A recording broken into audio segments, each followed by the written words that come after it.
क्या तुम भारत के लिए खुफिया मिशन करोगे? 2 साल तक उन्होंने पाकिस्तान के नक्शे रटे। उनका निशाना था पाकिस्तान आर्मी। उन्होंने पाकिस्तानी फौज की हर हरकत पर नजर रखी। एक भारतीय जासूस का पाकिस्तानी सेना में मेजर बनना। उस वक्त डॉक्टर AQ खान पाकिस्तान का एटम बम बना रहे थे।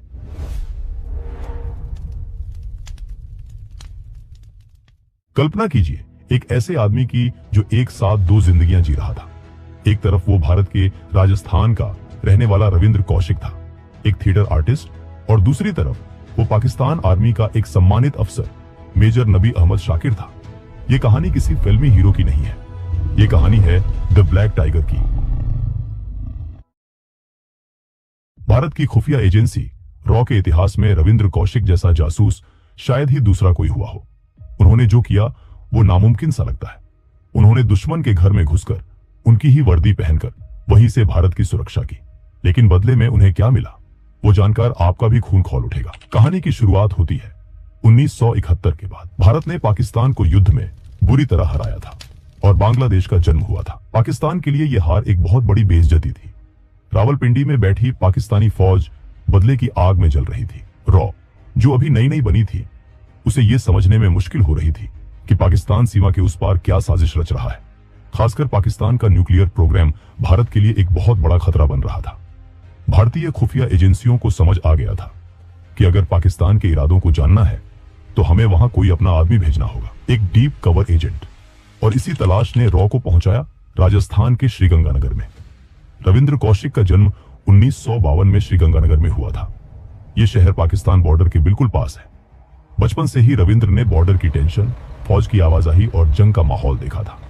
उनके पिता इंडियन एयर फोर्स में थे, इसलिए देशभक्ति उनके खून में थी। लेकिन रविंद्र फौजी नहीं बनना चाहते थे, वो तो एक कलाकार थे। 1973 में वो लखनऊ में एक नाटक कर रहे थे। उस नाटक में उन्होंने एक ऐसे भारतीय फौजी का रोल किया था जिसे चीन की आर्मी पकड़ लेती है। नाटक में दिखाया गया था कि कैसे वो फौजी टॉर्चर सहने के बावजूद अपने देश के राज नहीं खोलता।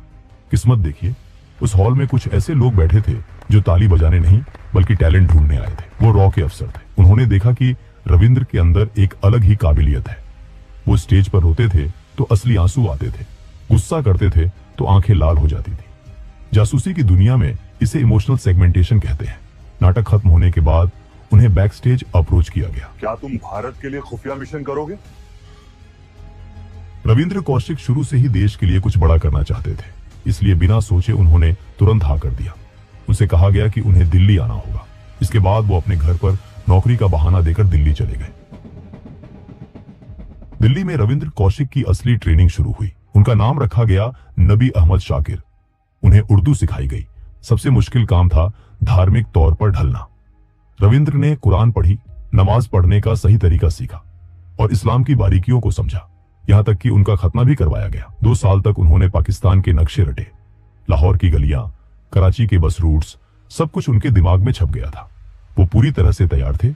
इसके बाद रॉ ने उन्हें आदित्य शर्मा था। यहीं से शुरू होती है एक ऐसी कहानी जो एक मिडिल क्लास परिवार से निकलकर देश के सबसे बड़े वीरों में शामिल होने तक जाती है। और आगे हम जानेंगे कि आखिर कौन थे मेजर मोहित शर्मा और कैसे उन्होंने अपने जुनून और हौसले से इतिहास रच दिया। 13 जनवरी 1978 को हरियाणा में जन्मे मोहित शर्मा के पिता राजेंद्र शर्मा पंजाब नेशनल बैंक में अधिकारी थे और मां सुशीला शर्मा दिल्ली जल बोर्ड में काम करती थी। घर का माहौल अनुशासन और पढ़ाई से भरा हुआ था। मोहित अपने बड़े भाई मधुर शर्मा के बेहद करीब थे। उम्र में सिर्फ 13 महीने का फर्क था, लेकिन सोच में दोनों बिल्कुल अलग थे। माता पिता चाहते थे कि दोनों बेटे इंजीनियर बने और एक सुरक्षित जिंदगी जिए, लेकिन मधुर शर्मा का सपना था एयर फोर्स में जाना। वो NDA की तैयारी करते हैं लेकिन सिलेक्ट नहीं हो पाता। माता पिता की इच्छा के अनुसार मधुर इंजीनियरिंग में चले जाते हैं, लेकिन सेना का सपना घर के छोटे बेटे मोहित शर्मा के मन में बैठ जाता है। स्कूल के दिनों से ही मोहित शर्मा पढ़ाई में अच्छे थे, लेकिन उनके भीतर कुछ अलग था। 1995 में दिल्ली पब्लिक स्कूल गाजियाबाद से 12वीं पास करने के बाद परिवार के दबाव में उन्होंने महाराष्ट्र के श्री संत Gajanan Maharaj college of engineering में एडमिशन ले ली। बाहर से सब कुछ नॉर्मल लग रहा था, लेकिन हॉस्टल के उस कमरे में बैठा मोहित शर्मा हर दिन एक अलग ही जंग लड़ रहा था। जब बाकी छात्र इंजीनियरिंग की असाइनमेंट्स में व्यस्त रहते, तब मोहित NDA के सवाल हल करते, करंट अफेयर्स पढ़ते और खुद को शारीरिक और मानसिक रूप से सेना के लिए तैयार करते। मोहित ने NDA का एग्जाम दिया, लेकिन कई हफ्तों तक कोई रिजल्ट नहीं आया। उन्हें बेचैनी होने लगी। दरअसल रिजल्ट उनके घर पहुंच चुका था, लेकिन माता पिता ने जानबूझकर छुपा लिया था। उन्हें डर था कि अगर मोहित को पता चल गया तो वो इंजीनियरिंग छोड़कर फौज में चला जाएगा। लेकिन फिर मोहित शर्मा ने खुद यूपीएससी के ऑफिस में फोन किया और अपना रोल नंबर बताया। जवाब सुनते ही उनके रोंगटे खड़े हो गए। उनका नाम मेरिट लिस्ट में था और एसएसबी इंटरव्यू का कॉल लेटर घर भेजा जा चुका था। मोहित ने एक पल भी नहीं सोचा, वो सीधे भोपाल एसएसबी इंटरव्यू के लिए निकल पड़े। जब माता पिता को पता चला तो उन्होंने बहुत समझाने की कोशिश की, लेकिन मोहित साफ कह चुके थे या तो इंडियन आर्मी या फिर कुछ नहीं। बेटे के जुनून के आगे माता पिता को झुकना पड़ा। इंटरव्यू क्लियर हो गया, लेकिन असली मुश्किल अभी बाकी थी। मेडिकल में मोहित का वजन कट ऑफ से 6 किलो कम था और उसे बढ़ाने के लिए सिर्फ 4 हफ्ते का समय था। यहीं से मोहित की जिंदगी में उनकी माँ का सबसे बड़ा योगदान शुरू होता है। जो माँ पहले उनके फैसले के खिलाफ थी, वही माँ अब उनके सपने को अपना सपना बना लेती है। दूध, केला, घी, हाई प्रोटीन डाइट, हर चीज पूरी योजना के साथ दी जाती है। 4 हफ्तों में मोहित का वजन 8 किलो बढ़ जाता है। मेडिकल क्लियर होता है और भारत को वो ऑफिसर मिलने वाला होता है जो आगे चलकर इतिहास रचने वाला था। पुणे के खड़कवासला में एनडीए ट्रेनिंग के 3 साल मोहित शर्मा को फौलाद बना देते हैं। बॉक्सिंग, स्विमिंग, घुड़सवारी, हर चीज में वो आगे रहते हैं। वो बॉक्सिंग में चैंपियन बनते हैं, घुड़सवारी में ट्रॉफी जीतते हैं। लेकिन मोहित सिर्फ एक फाइटर नहीं थे, उन्हें गिटार, माउथ ऑर्गन और सिंथेसाइजर बजाना भी आता था। 1999 में आईएमए देहरादून की ट्रेनिंग के दौरान कारगिल युद्ध शुरू हो जाता है। टीवी पर हर दिन देशभक्ति की खबरें, शहीदों की कहानियां और सैनिकों की बहादुरी मोहित शर्मा के भीतर आग भर देती है। 11 दिसंबर 1999 को उन्हें मद्रास रेजिमेंट की 5वीं बटालियन में सेकंड लेफ्टिनेंट के रूप में पोस्ट मिल जाता है। उसी रात जब दोस्त जश्न मना रहे होते हैं, कोई उनसे पूछता है कि वो कहाँ पोस्टिंग चाहते हैं। मोहित बिना सोचे जवाब देते हैं, वहां जहां असली लड़ाई हो, जहां आतंकियों से आमना सामना हो। 2000 में उनकी पोस्टिंग जम्मू कश्मीर के पुंछ राजौरी सेक्टर में 38 राष्ट्रीय राइफल्स के साथ होती है। यहीं पहली बार उन्हें पैरा एसएफ के कमांडोज के साथ काम करने का मौका मिलता है। उनकी बहादुरी, उनका जज्बा और उनका तरीका मोहित को अंदर तक हिला गया। तभी उन्होंने ठान लिया कि एक दिन वो भी पैरा एसएफ का हिस्सा बनेंगे। काउंटर इंसर्जेंसी ऑपरेशन के दौरान मोहित शर्मा ने जिस साहस और समझदारी के साथ काम किया, उसने उनके सीनियर अधिकारियों को भी प्रभावित कर दिया। उनकी बहादुरी और नेतृत्व क्षमता के लिए साल 2002 में उन्हें chief of army staff commendation medal से सम्मानित किया गया। जून 2003 में उन्होंने पैरा फोर्सेस के बेहद कठिन और थकाने वाले सिलेक्शन प्रोसेस को सफलतापूर्वक पार कर लिया और 1 पैरा स्पेशल फोर्सेस का हिस्सा बन गए। उनके बेहतरीन प्रदर्शन को देखते हुए दिसंबर 2003 में उन्हें कैप्टन के पद पर प्रमोट कर दिया गया। इसी समय कश्मीर घाटी में हालात तेजी से बिगड़ रहे थे। आतंकवाद एक भयानक रूप ले चुका था। हिजबुल मुजाहिदीन जैसे आतंकी संगठन स्थानीय युवाओं को बहला फुसलाकर और धार्मिक कट्टरता का सहारा लेकर अपनी ओर खींच रहे थे। इस पूरे नेटवर्क के पीछे अबू सब्जार और अबू तोरारा जैसे खूंखार कमांडर थे। ये आतंकी आम नागरिकों के बीच अपनी पहचान छुपाए रखते थे, जिससे भारतीय सेना के लिए सटीक इंटेलिजेंस जुटाना बेहद मुश्किल हो गया था। इन्हीं हालात को देखते हुए सेना को एक ऐसे सैनिक की जरूरत थी जो आतंकियों के बीच घुल मिल सके, उनका भरोसा जीत सके और अंदर से पूरे नेटवर्क को तोड़ सके। इंटेलिजेंस यूनिट को इस खतरनाक भूमिका के लिए कैप्टन मोहित शर्मा से बेहतर कोई नहीं लगा। मोहित शर्मा ने बिना हिचकिचाए इस मिशन के लिए हामी भर दी। प्लान बनाई गई कि उन्हें एक नई पहचान दी जाएगी और उनका नाम इफ्तेखार भट्ट होगा। इस नई पहचान के साथ उन्हें हिजबुल मुजाहिदीन के कमांडरों अबू सब्जार और अबू तोरारा तक पहुंचना था। भरोसा जीतने के लिए उन्होंने एक दर्द भरी कहानी गढ़ी कि 3 साल पहले भारतीय सेना ने उनके भाई को एक एनकाउंटर में मार दिया था और अब वो बदला लेना चाहते हैं। मोहित शर्मा ने खुद को पूरी तरह एक कश्मीरी के रूप में ढाल लिया। उन्होंने दाढ़ी और बाल बढ़ाए, कश्मीरी पोशाक पहननी शुरू की, डोगरी और उर्दू सीखी, कुरान की आयतें याद की और नियमित रूप से मस्जिद जाने लगे। इफ्तेखार भट्ट बनकर वो कश्मीर की गलियों में घूमते, स्थानीय लोगों से बातचीत करते और अपने भाई की मौत का दर्द शेयर करते। करीब 2 महीने तक वो शोपियां और आसपास के गांवों में एक आम कश्मीरी की तरह रहे। धीरे धीरे वो हिजबुल के लोगों की नजर में आ गए। उन्हें लगा कि इफ्तेखार के अंदर भारतीय सेना के लिए जो नफरत है वो उनके मकसद के लिए बेहद उपयोगी हो सकती है। आखिरकार मार्च 2004 में इफ्तेखार भट्ट उर्फ कैप्टन मोहित शर्मा की मुलाकात अबू सब्जार और अबू तोरारा से करवाई गई। उन्होंने वही कहानी दोहराई और एक आर्मी चेक पोस्ट पर हमले का प्लान दिखाई, जिसमें पेट्रोल मूवमेंट और गुप्त पहाड़ी रास्तों के नक्शे भी शामिल थे। उनकी तैयारी और आत्मविश्वास ने आतंकियों को पूरी तरह यकीन दिला दिया। उन्हें लगा कि ये लड़का उनके लिए एक बड़ा हथियार बन सकता है। वो दोनों आतंकी मोहित शर्मा को अपने सबसे सुरक्षित ठिकाने पर ले जाते हैं। ये वही जगह थी जहां से बैठकर वो भारत के खिलाफ बड़ी साजिशें रचते थे। अगले 2 हफ्तों तक मोहित शर्मा उन्हीं आतंकियों के साथ रहते हैं। इस दौरान आतंकी उन्हें ट्रेनिंग देते हैं, हथियारों के इस्तेमाल के तरीके समझाते हैं और अपने मूवमेंट,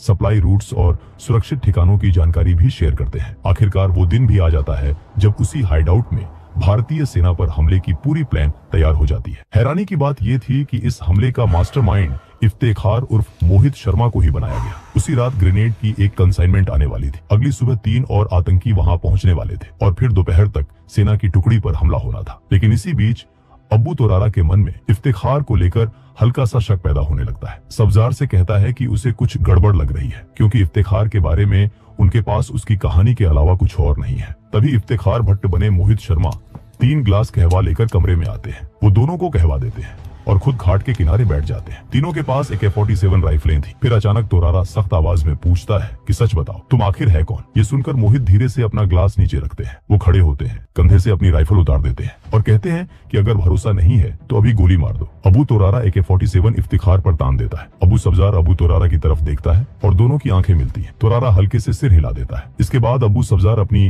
AK-47 नीचे कर लेता है, लेकिन मोहित समझ चुके थे कि अब एक पल की भी देरी जानलेवा हो सकती है। उसी क्षण वो अपने कपड़ों के अंदर छिपी 9mm पिस्तौल निकालते हैं और पलक झपकते ही दोनों आतंकियों को सिर में गोली मार देते हैं। इसके बाद मोहित शर्मा बैठ जाते हैं और बचा हुआ कहवा ऐसे पीते हैं जैसे वहाँ कुछ हुआ ही ना हो। जिस मिशन के लिए उन्होंने महीनों मेहनत की थी वो सफल हो चुका था। उन्होंने न सिर्फ हिजबुल मुजाहिदीन के 2 सबसे बड़े कमांडरों को खत्म किया था, बल्कि उनकी अहम जानकारियां भी भारतीय सेना तक पहुंचा दी थी, जिससे संगठन की कमर टूट गई। अगली सुबह इफ्तेखार भट्ट फिर से मेजर मोहित शर्मा बन चुके थे। वो बेस कैंप लौटते हैं। 2004 में इसी अद्भुत साहस के लिए उन्हें सेना मेडल से सम्मानित किया गया। नवंबर 2004 में उनकी शादी ऋषिमा शर्मा से हुई। दिसंबर 2005 में उन्हें मेजर के पद पर प्रमोट किया गया और अक्टूबर 2008 में हालात बिगड़ने पर उन्हें फिर कश्मीर बुला लिया गया, जहां अगले कई महीनों तक वो बर्फीले पहाड़ों में आतंकियों की तलाश में जुटे रहे। 20 मार्च 2009 की शाम कुपवाड़ा में अपने बेस पर मौजूद मेजर मोहित शर्मा अपनी टीम के साथ अगले ऑपरेशन की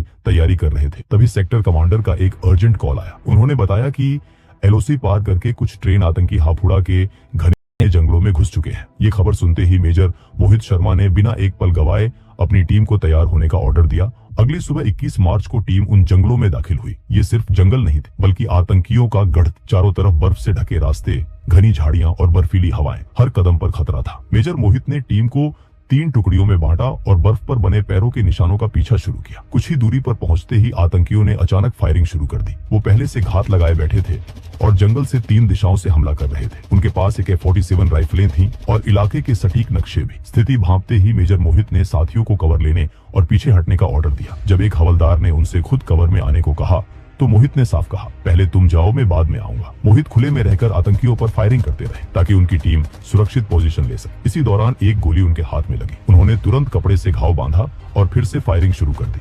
थोड़ी देर बाद लांस नायक सुभाष MGL से फायरिंग कर रहे थे, तभी वो भी घायल हो गए। हालात को देखते हुए मेजर मोहित खुद आ गया और MGL संभालकर आतंकियों पर ताबड़तोड़ फायर किया। 4 आतंकी वहीं ढेर हो गए। जब मेजर मोहित अपनी टीम की ओर लौट रहे थे, तभी एक और गोली उनके सीने के बाएं हिस्से में लगी, जहां बुलेट प्रूफ जैकेट का कवर नहीं था। खून बहने लगा, लेकिन उन्होंने साथियों से कहा, कुछ नहीं हुआ है, फायरिंग जारी रखो, हम स्पेशल फोर्स में इसी काम के लिए हैं। गंभीर रूप से घायल होने के बावजूद वो पेड़ का सहारा लेकर लगातार फायर करते रहे और अपने साथियों को दुश्मन की सीधी मार से बचाते रहे। ऊंचाई पर मौजूद तीसरी टुकड़ी भी फायरिंग में शामिल हो चुकी। मेजर मोहित रेडियो पर बार बार कहते रहे, फायरिंग रुकनी नहीं चाहिए। धीरे धीरे उनकी आवाज कमजोर पड़ती गई। ज्यादा खून बहने से शरीर जवाब देने लगा, लेकिन आंखें आखिरी दम तक खुली रही। बेस कैंप को जब संदेश मिला कि मेजर मोहित घायल हैं और हिल नहीं पा रहे, तो किसी को यकीन नहीं हुआ। घने जंगलों में लड़ते हुए मेजर मोहित शर्मा मात्र 31 साल की उम्र में वीर गति को प्राप्त हो चुके थे। ये ऑपरेशन 5 दिन तक चला। इस दौरान 8 भारतीय जवान शहीद हुए, लेकिन उनसे पहले 17 आतंकियों को